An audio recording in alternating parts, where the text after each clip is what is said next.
ఆదికాండము 18వ అధ్యాయం 1వ వచనం చదువుకుందాం దయచేసి త్వరగా.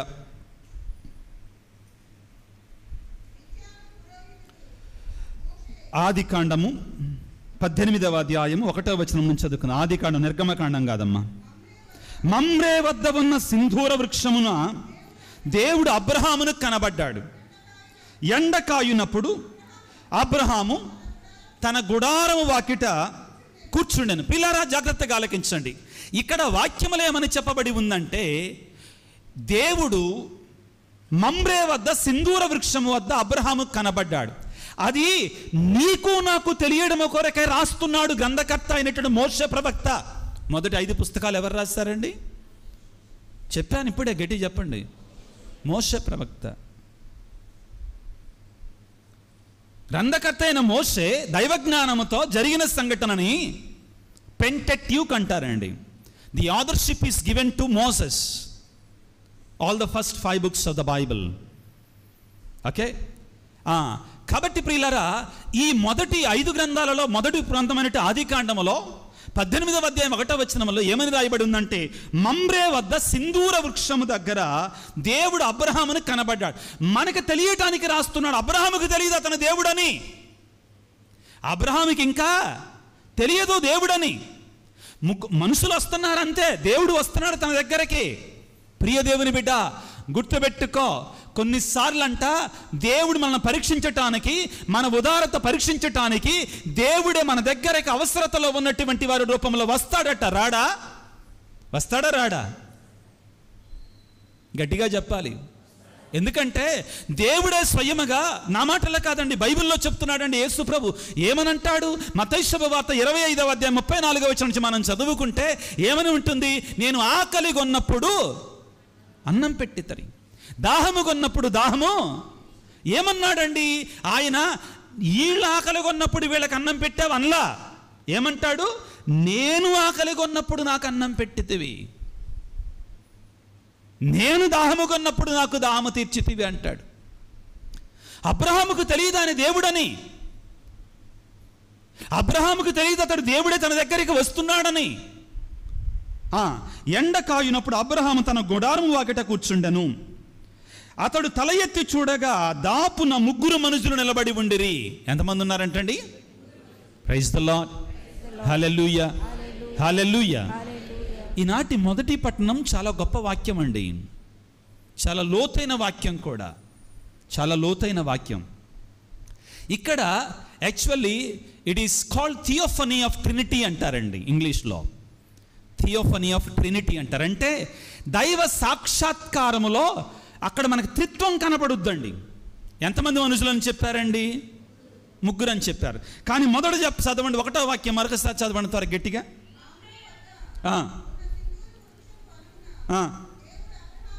ఎవరు కనబడుతున్నారండి అబ్రహాముకి? దేవుడే కనబడుతున్నాడు. ఎవరండి? దేవుడు. కానీ ఎంతమంది వచ్చారంట ఆయన దగ్గరికి? 3 వచ్చారంట. అదేంటి? దేవుడు అంటున్నాడు ఒకవైపున, తర్వాత ఎంతమంది రూపంలో వచ్చాడంట? దేవుడు ఒక్కడే, కానీ ఎలా ఎంతమంది రూపంలో మనకు కనబడుతున్నాడు? త్రిత్వంతుడై ఉన్నాడు. మనం కొన్నాళ్ళ క్రితం ఏ పండుగ చేసుకున్నాం? త్రియేక సర్వేశ్వరుని పండుగ చేసుకున్నాం కదా. ఆ పండగ కాదా ఇక్కడే ఉందండి. దేవుడు త్రిత్వంతుడై ఉన్నాడు, 3 రూపంలో ఉన్నాడు, 3 మనుషుల రూపంలో వస్తున్నాడు అబ్రహాము దగ్గరికి. కానీ అబ్రహాముకు తెలియదు. కానీ అబ్రహాము ఏం చేస్తున్నాడు చూడండి పిల్లారా, వాక్యం చదవండి. అతడు తల ఎత్తి చూడగా దాపున 3 మనుషులు ఉండరి. వెంటనే అబ్రహాము గుడారపు వాకిటి నుండి పరిగెత్తుకొని పోయి వారి ఎదుట సాగిలపడెను. ప్రియులారా, ఇక్కడ మన భారత సంస్కృతిలో ఒక మాట ఉందండి, అతిథి దేవో భవ.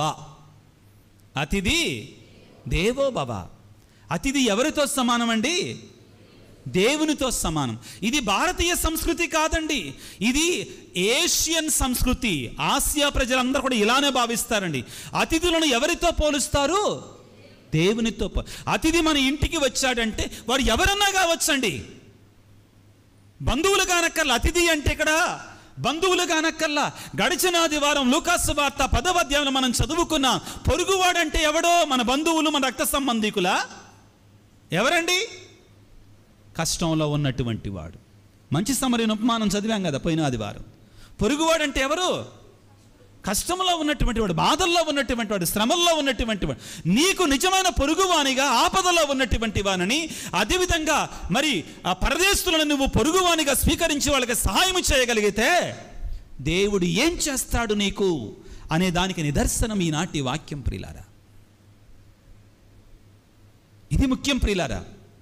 ప్రభు అంటాడండి చాలా స్పష్టముగా, ఏమిటి? నీ బంధువులకే నీవు ఇవ్వగలిగితే దానిలో గొప్ప ఏమిటి? చెప్పడాలు సువార్తలలో ప్రభు నీ బంధువులకి ఇవ్వగలిగినటువంటి వారికే ఇస్తే దానిలో నీ గొప్ప ఏంటి? అందరూ ఇస్తారు కదా. క్రైస్తవుడిగా నీ ప్రత్యేకత ఏంటి? What is your speciality? నీ ప్రత్యేకత ఏంటి? అబ్రహాము వెళ్ళాడు, పరిగెట్టుకుని వెళ్ళాడు, సాగిలపడ్డాడు. అయ్యా, మా ఇంట్లో ఆతిథ్యం తీసుకోండి, మా ఇంట్లో ఆతిథ్యం, మేమిచ్చే భోజనాన్ని తినండి అయ్యా. బ్రతిమిలాడుకున్నాడండి, బ్రతిమిలాడుకున్నాడు. మనమైతే ఏమంటాడు? ఒక్క ముద్ద పెట్టమ్మా, కుదరదిల్లయ్యా. ఏం జరుగుతుందండి? అబ్రహాము ముగింపుకు రావడానికి ప్రయత్నం చేద్దాం. అబ్రహాము ప్రేమతో వాళ్ళని ఆహ్వానించి వాళ్ళకి తనకున్న దానిలో ప్రియులారా శ్రేష్టమైనటువంటి భోజనాన్ని పెట్టాడు. ఏం జరుగుతుందో చూడండి.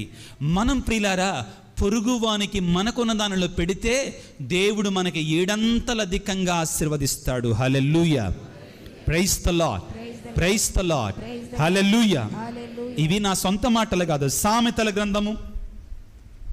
ఒకసారి వాక్యాన్ని తీసుకోండి. సామెతల గ్రంథంలో ఈ మాట ఉంటుందండి. ఏంటి? మనం పొరుగు వారికి సహాయం చేయగలిగితే దేవుడట ప్రియులారా మనకి కూడా సహాయము చేస్తాడు. ఏమంటారంటే పేదవానికి ఇచ్చినటువంటిది అది ఎవరికి ఇచ్చినట్లు అంటండి? దేవునికి ఇచ్చిన దానితో సమానము. దానిని నీ కష్ట సమయంలో ప్రియులారా దేవుడు దానిని తీరుస్తాడు, వడ్డీతోటి సహా తీరుస్తాడంటండి. హల్లెలూయా, ప్రైజ్ ది లార్డ్. సామెతల గ్రంథం 19వ అధ్యాయం 17వ వచనాన్ని చదవండి త్వరగా. పేదలను ఆదుకొన్నచో ప్రభువునకే అప్పిచ్చినట్లు. ఎంత గొప్ప మాట అండి, ఎంత దీవెనకరమైన మాట అండి. నువ్వు పేదవాడికి ఇస్తే నీవు పేదలకు అప్పిచ్చినటువంటి స్థితికి చేరతావు. అంత గొప్ప స్థితి ఇస్తున్నాడు దేవుడు నీకు. పేదలకు అప్పిస్తే దేవునికి అప్పిచ్చినట్లు అంటండి. దేవుడు ఊరుకుంటాడా? నీ అప్పు తనతో ఉంచుకుంటాడా? చదువమ్మా. ఆ అప్పును అతడు తప్పకుండా తీరుస్తాడు. నీకు 7 అధికంగా చేసి నీకు ఇస్తాడు. మర్చిపోమాకో, దేవుడు నీకు తప్పనిసరిగా సహాయం చేస్తాడు. ప్రియులారా, దేవునికి ఇచ్చినటువంటి వారికంట ఆయన ఎలాగా తీరుస్తాడట? వాక్యంలో సిరాకు పుత్రుడంటే యేసు రాసిన జ్ఞాన గ్రంథము, సిరాకు పుత్రుడైన యేసు రాసిన జ్ఞాన గ్రంథం 35వ అధ్యాయాన్ని తీసుకుందాం. సిరాకు పుత్రుడైన యేసు రాసిన జ్ఞాన గ్రంథం 35వ అధ్యాయాన్ని తీసుకుందాం. 8వ వచనం నుంచి చదువుకుందాం త్వరగా. ప్రభువునకు ఉదారముగా కానుకలిమ్ము, నీ తొలి ఫలములను అర్పించుటలో పిసనారివి కావద్దు. చిరునవ్వుతో నీ కానుకలు అర్పించుము, సంతసముతో దశమ భాగమును అర్పించుము. మహోన్నతుడు నీకిచ్చినట్లే నీవు కూడా అతనికి ఇమ్ము. మొదట్లో మనం ఉపమానాన్ని విన్నాం కదండి. ఆ బిజినెస్ మ్యాను అతనికి ఇచ్చాడు, 5 లక్షలు ఇచ్చాడు. అరే బాబు, నాకు కొద్ది తిరిగి ఇమ్మంటే మనం ఇవ్వం. ఏమంటున్నాడు? మహోన్నతుడైన దేవుడు నీకు ఇచ్చినట్లే నీవు కూడా దేవునికి ఇమ్మో. నీ శక్తి కొలది ఉదారముగా ఇవ్వను. దేవుని సన్నిధికి వచ్చినప్పుడు తనకిచ్చిన వారిని ప్రభువు బహూకరిస్తాడు. ఈ మాట వినండి, అందరూ జాగ్రత్తగా చెవులు నిక్కరించి వినండి. తనకు ఇచ్చిన వారిని దేవుడు ఆశీర్వదిస్తాడు ఇంకా ఎక్కువగా. ఆ తర్వాత అతడు నీకు 7 రెట్లు అధికముగా ఇస్తాడు. Hallelujah, praise the Lord, praise the Lord, hallelujah. నేను ఎప్పుడు అంటానండి, మీకు కోపం వస్తుందేమో కానీ, మీకు కోపం వస్తే 7 కొండల వాడు అక్కడ లేడు. ఎక్కడున్నాడు? ఏంటి ఫాదర్ గారు ఈ మాట చెప్తున్నారంటారా?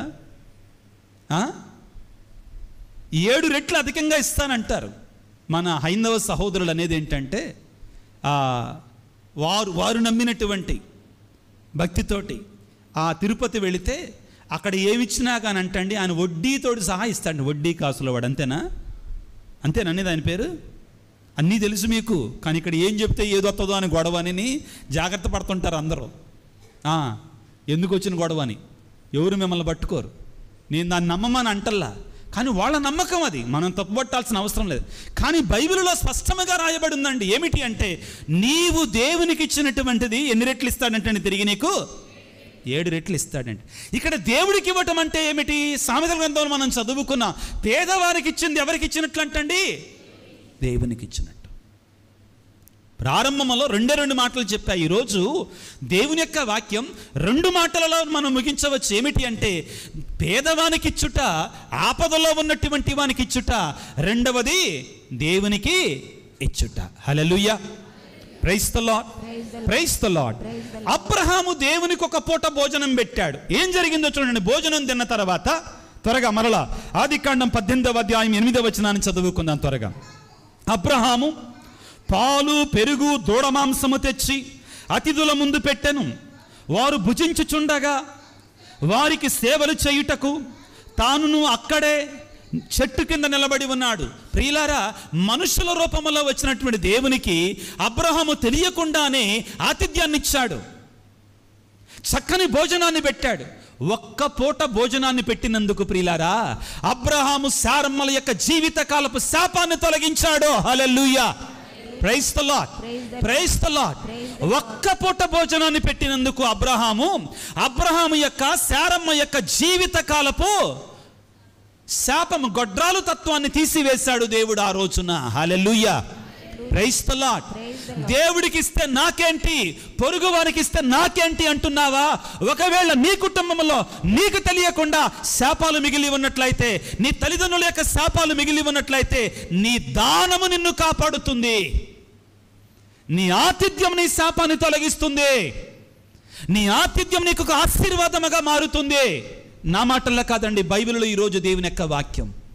అబ్రహాము దేవుడు అని తెలియకుండానే ఆ మనుషులకు భోజనాన్ని పెట్టినందుకు ఇప్పుడు ఏమంటున్నారు వినండి ప్రియులారా.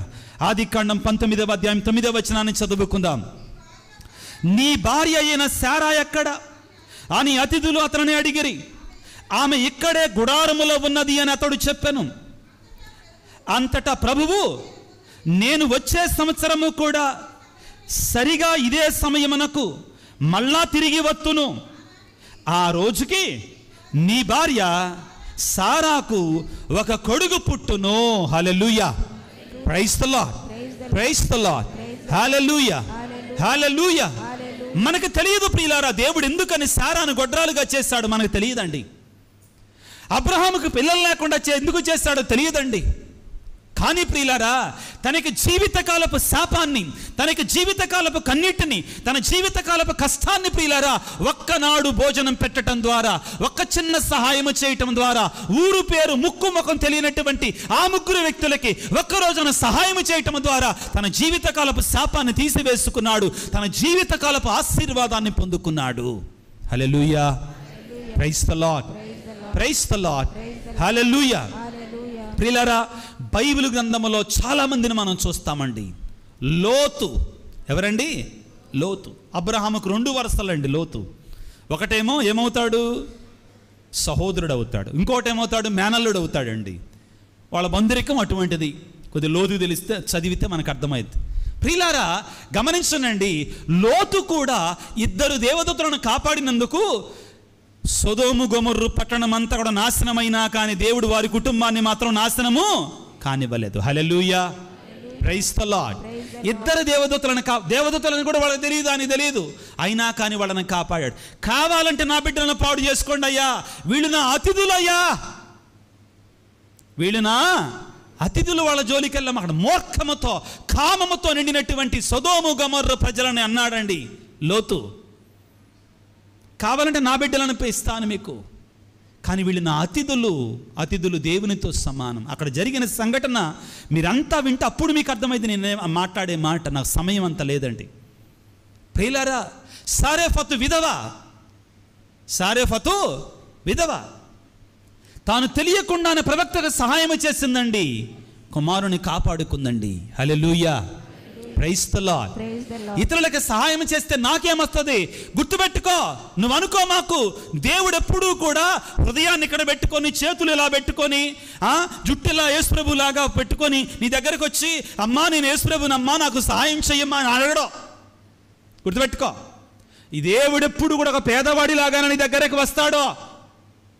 చెప్పలేదా మత్తయి సువార్త 25వ అధ్యాయంలో స్పష్టంగా, నేను ఆకలిగా ఉన్నప్పుడు మీరు నాకు ఆహారమునిచ్చుతారు, వస్త్రహీనుడిగా ఉండగా మీరు నాకు వస్త్రాలు ఇచ్చుతారు. దేవుడు అంటాడు నేను వాళ్ళ రూపంలోనే వస్తాను నీ దగ్గరికి అన్నాడండి. మీరు ఎప్పుడైతే వీటిని వాళ్ళగా చేశారో అది నాకు చేసినట్టే. ప్రియులారా, పేదవాళ్లకు నేను సహాయం చేస్తే నాకేంటి అంటే, ఈ లోకంలో ఉండగానే అబ్రహాము దీవెన పొందాడు, లోతు దీవెన పొందాడు, సరేఫతు విధవ దీవెన పొందింది. ప్రియులారా, లుదియా దీవెన పొందింది. అపోస్తుల కార్యాలలో ప్రియులకు దేవుని బిడ్డలారా, ఇదిగో ప్రియ దేవుని బిడ్డలారా, చివరిగా స్వర్గరాజ్యములు మనం దీవెన పొందుకుంటామని తీర్పు సమయంలో యేసయ్య మత్తయి సువార్త 25వ అధ్యాయం మనకు చెప్తున్నాడు. స్వర్గాన్ని చేరుకుంటాం ఇతరులకి సహాయం చేయటం ద్వారా. ఇవి స్పష్టమైన మాటలు. నేను ఆపదలో ఉన్నప్పుడు ఆదుకున్నారు కాబట్టి నా తండ్రి చే దీవించబడిన వారలారా, సృష్టి ఆరంభం నుండి కూడా మీ కొరకు ఏర్పాటు చేయబడినటువంటి స్వర్గరాజ్యాన్ని మీరు చేరుకోనండి. Hallelujah, praise the Lord, praise the Lord. ఇంతవరకు నాకు వచ్చు. ఈ తర్వాత చెప్పేది మీరే చెప్పాలి. ప్రసంగం నాకు చెప్పండి. ఏంటంటే, పేదల కంటే నేను చేస్తాను. మరి దేవుడే నా దగ్గరకు వచ్చినప్పుడు నేను ఎలా సహాయం చేయాలి దేవుడికి? చెప్పండి, ఎలా సహాయం చేస్తే బాగుంటుంది? చెప్పండి అమ్మా, పర్వాలేదు, మీకు తెలిసినట్టు. దేవుడు నా దగ్గరకు వచ్చాడు, అర్థమైందా? ఎవరు వచ్చారు నా దగ్గరికి? దేవుడు నా దగ్గరకు వచ్చాడు. ఏమిద్దాం మనం? ఏమిస్తే బాగుంటుంది? ఏమిద్దాం మనం? హృదయం తీసేసేసి ఇచ్చేద్దాం. ఏమిద్దాం? దానికి సమాధానం ఈరోజు మరియమ్మ మనకు నేర్పిస్తాం. అర్థమైందా? వేలాది దూడలనా పొట్టేళ్లనా ఏమి ఇవ్వగలనయ్యా నేను నీకు? నీవిసిన సమస్తాన్ని నీవే నాకు ఇచ్చావు, ఏమి ఇవ్వగలను నేను నీకు? దేవుడు నీ నుండి కోరుకునేది నీ కొద్ది సమయాన్ని మాత్రమే. Hallelujah, praise the Lord, praise the Lord. ఆ సమయంలో కూడా మార్తమ్మలాగా ఉండమాకు. ఎలా ఉండొద్దు? మార్తమ్మలాగా ఉండమాకు. ఏమంటున్నాడు? మరియమ్మ మార్తమ్మల గురించి మనం చదువుకున్నాం లూకాసు వార్త 10వ అధ్యాయంలో. దేవునికి మనం ఏమి ఇవ్వాలి అంటే, మన పరిపూర్ణమైనటువంటి అటెన్షన్ దేవునికి మనం పరిపూర్ణంగా దేవునికి ఇవ్వగలగాలి. కొన్నిసార్లు మనం దేవుని సన్నిధికి వచ్చి కూడా ఇంటి దగ్గర తాళం వేసానా వెయ్యలేదా, అమ్మో వేయలేదేమో, పూజ అయిపోయేదాకా ఇదే. ఇంకా పూజ అయిపోయేదాకా ఇదే. లేకపోతే ఇంటి దగ్గర పిల్లలు ఎలాగా ఉన్నారో, వాళ్ళు ఎట్టా గుడికి రానన్నారు, వాళ్ళు ఏం చేస్తున్నారు, మర్చిపోయా ఇవాళ ఆదివారం కదా, పిల్లోడిని స్విమ్మింగ్కి పంపించాలి, పాపని ట్యూషన్కి పంపించాలి, ఆదివారం కూడా ఒకటి తగలబడి సచ్చినాయండి ఈ ఆదివారాల రోజుల్లో. వద్దండి, నేను మీకు వాగ్దానం చేస్తున్నా దేవుడి యొక్క మనిషిగా, దేవుని యొక్క యాజకునిగా, ఆదివారం నువ్వు దేవునికి ఇవ్వాల్సిన సమయాన్ని నువ్వు దేవుడికి ఇస్తే దేవుడు నీకు ఆ సమయాన్ని వేరే రూపంలో ఇస్తాడు, సంపదలు వేరే రూపంలో ఇస్తాడు. ఆ దేవుని సన్నిధికి మనం నిండైన హృదయంతో రావడానికి ప్రయత్నం చేయాలి. మార్తమ్మ యేసయ్యని పిలుచుకుంది కాదంటల్లా. ఎవరు అసలు ఆహ్వానించింది? ఎవరండి? ఎవరు ఆహ్వానించింది? మార్తమ్మే. చదవండి లూకాసు వార్త 10వ అధ్యాయం. ఎవరు అసలు ఆహ్వానించింది? మార్తమ్మే. పాపం 38వ వచనం. వారు ప్రయాణం చేయుచుండగా యేసు ఒక గ్రామానికి వచ్చెను. అచ్చట మార్తమ్మను ఒక స్త్రీ ఆయనను తన ఇంటికి ఆహ్వానించిన. ఎవరు ఆహ్వానించారు చెప్పండి? మార్తమ్మే. మార్తమ్మే ఆహ్వానించిందండి. బాగానే ఉంది. ఫాదర్ గారిని ఇంటికి ఆహ్వానిస్తాం. ఫాదర్ గారిని ఇంటికి ఆహ్వానించాం. ఇచ్చిన తర్వాత కుటుంబ ప్రార్థన, సంఘస్థులను కూడా ప్రేమతో ఆహ్వానించుకుంటాం. స్వామి మీరు మా ఇంటికి రావాలి స్వామి, మా ఇంట్లో ప్రార్థన చేయాలి స్వామి, స్వామి జోర్జ్ ఫాదర్ గారండి మీరే రావాలి స్వామి. అర్థమైందా? విజయరాజ్ ఫాదర్ని పిలిస్తే నేను ఊరుకోను స్వామి, మీరే రావాలి స్వామి, మీరంటే మాకు చాలా ఇష్టం. పిలుచుకుంటాం, మంచిది, బాగుంది, చుట్టుప్రక్కలను పిలుచుకుంటాం, అంతా బాగానే ఉంది. మా ఇంట్లో ప్రార్థన జరగాలి, మాకు దీవెన రావాలి, మాకు ఆశీర్వాదం రావాలి. జోర్జ్ ఫాదర్ గారు ఇంటికి వచ్చారు. వచ్చిన తర్వాత, అమ్మా ఈయన ఏడమ్మా, ఎవరు ఇంటి యజమాని ఏడమ్మా? స్వామి ఇప్పుడే కొంచెం బిర్యానీ ప్యాకెట్లు తగ్గితే కట్టించుకొని రావడానికి వెళ్ళాడు స్వామి, వచ్చిన వాళ్ళకి బిర్యానీ కట్టించు. అమ్మా బిర్యానీ ప్యాకెట్లు తగ్గితే దేనికి వెళ్ళాడంట? కట్టించుకొని వచ్చాడంట. పిల్లలు లేరమ్మా, ట్యూషన్కి వెళ్ళింది స్వామి, వచ్చేస్తుంది స్వామి, ఇంకొక 30 గంటలో వచ్చేస్తుంది స్వామి. ప్రార్థన అంతా ఎంతసేపు? అర్ధగంటే. ట్యూషన్కి వెళ్ళింది స్వామి, ఎంతసేపట్లో వస్తుందంటండి? 30. చెప్పమా మనం ఈ కాదా మనం చెప్పేది? వాటి గురించే ఈరోజు సువిశేషం, వాటి గురించేనండి. నేను గురువుగా చాలాసార్లు అనుభవించానండి దీన్ని. నేను అన్నాను అక్కడ కూడా, అమ్మా నువ్వు నాకు మంచినీళ్ళు ఇచ్చి పంపించమ్మా, కానీ ప్రార్థనకి ప్రాధాన్యత నువ్వు, దేవునికి సమయాన్ని ఇవ్వు. నీది ఇంటి గురువు వచ్చినప్పుడు, శ్రమల కాలంలో, తపస్సు కాలంలో, దీక్షాపరులకు నేను ఎప్పుడు చెప్పేవాడిని విచారణలో ఉన్న వాళ్ళకి, ఎవ్వరూ భోజనాలు పెట్టుకోమాకండి. మీరు నన్ను తప్పుగా అర్థం చేసుకోమాకండి. ఎందుకంటే మనం ఇవన్నీ పెట్టుకున్నప్పుడు అండి, గురువు మన ఇంటికి దేవుని స్థానంలో వస్తున్నాడు, ఆయన అభిషిక్తుడు, ఆయన వాక్యాన్ని వినాలి, ఆయన కాలు మన ఇంట్లో మోపుతున్నాడు.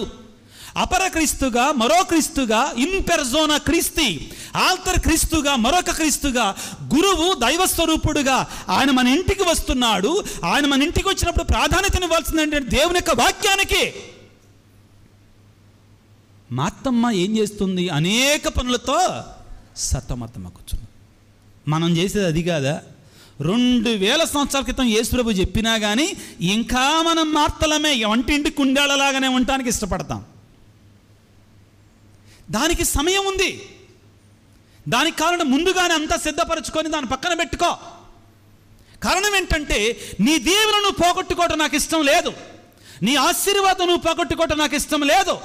నీ కృప దేవుడు నీకు ఇవ్వస్తాననుకున్నటువంటి గురువుని ఇంటికి రావటం ద్వారా, వాక్యాన్ని బోధించటం ద్వారా, నీ కొరకే ప్రార్థన చేయటం ద్వారా, ఇదిగో ఆ దేవునికి దీవెన నీ మీదకి రాకుండా ఉండటం నాకు ఇష్టం. రావాలి, అది ఇష్టం నాకు. దానికి నువ్వు సిద్ధపడాలి. ఏం చేయాలి? సిద్ధపడ. ప్రియులారా, ఈరోజు 2 మాటలు అని చెప్పానండి. ఏమిటి అది? మొదటిగా నీ పొరుగు వానికి సహాయము చేయి, నీ దేవునికి సమయాన్నివ్వు. నీ పొరుగువానికి సహాయం చెయ్యి. నీ పొరుగువానికి ఏమి ఇవ్వాలి? సహాయం. క్వాంటిటీ టైం కాదండి ఇవ్వాల్సింది, quality time you should give to God. It's not the quantity time, it is quality time. నువ్వు 10 గంటల గుడిలో ఉన్నా కానీ నీ మనసు ఊరంతా, సింగనగర్ అంతా తిరిగి వచ్చిందనుకో, ఉపయోగం ఏమైనా ఉందండి? లేదు. నువ్వు వచ్చినటువంటి ఆ గడియ, ఆ 2 గంటలు నీ కుటుంబంలో ప్రతిరోజు ఉదయాన్నే లేవగానే శ్రేష్టమైన సమయాన్ని ఇవ్వు. లేవగానే మోకాళ్ళ మీద ఉండో. నేను అంటాను, మంచం మీద నుంచి లేవగానే చేయాల్సిన మొదటి పని ఏంటండి? ప్రార్థన కాదు, మోకాళ్ళ మీద ఉండడం. మోకాళ్ళ మీద ఉంటే ప్రార్థన వచ్చేస్తుంది. నేను అదే చెప్తాను. బెడ్ మీద నుంచి లేవగానే అబద్ధం ఆడుకోండి చెప్పండి అండి. ఇక్కడ ఉన్నవాళ్ళు ఏం చేస్తారు? సెల్ ఫోన్లు. చాలామంది, అందరే కాదండి. ప్రియులారా, ఏమంటారంటే దేవుడు ఈ రోజున మరియమ్మ శ్రేష్టమైన దానిని ఎన్నుకున్నది, అది ఆమె వద్ద నుండి తీసివేయబడదు. ప్రియ దేవుని బిడ్డ, నీవు దేవుని సన్నిధికి సమయాన్ని ఇవ్వడానికి, ఆయన వాక్యాన్ని ఆలకించటానికి, ఆయన ప్రార్థనలో పాల్గొనటానికి, ఆయన దివ్య బలి పూజలో పాల్గొనటానికి వచ్చినప్పుడు నీవు పూర్ణాత్మతో, పూర్ణ శక్తితో, పూర్ణ మనసుతో పాల్గొ. అది ముఖ్యం. మాత్తమ్మలాగా మనసు అక్కడ, మనిషి ఇక్కడ. మనసు ఎక్కడో, మనిషి మాత్రమే ఇక్కడ. వద్దండి మనకి.